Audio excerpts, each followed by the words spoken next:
Elementia is a youth literary magazine where I get submissions from all over Johnson County and beyond to the world. At the editorial meetings, we picked out the pieces, the writing pieces that we wanted to go into the magazine.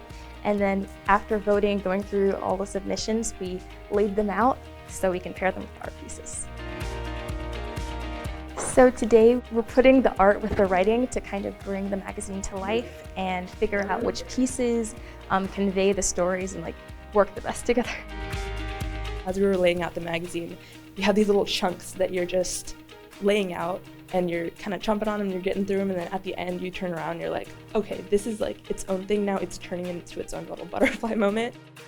At the reception, everyone's kind of invited to come through and just experience the vibes that we've created around the magazine. But then we go into actually getting to see everyone that was kind of part of making the magazine, but then also the people that are in it. You get to put a face to all these different artists. And then we'll have a little bit of an art gallery showing for everyone there and just get to have a closing experience.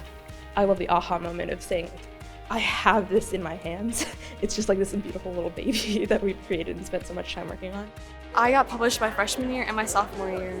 This was my first publication ever, and after getting published in elementia, that's when I started putting my work into other things. I was published in several other literary magazines because I felt once I was accepted here, I had the confidence that I actually believed my art was worthwhile. So I started putting it in shows. I started applying things I wasn't qualified for, and it was kind of the beginning of my published art career.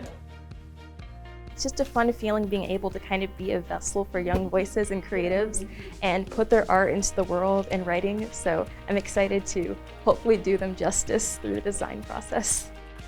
Pick up the magazine if you see it. If you think you want to submit, go for it. There's no harm in trying. And it's always fun to see who's around you and has this talent that you just haven't noticed before.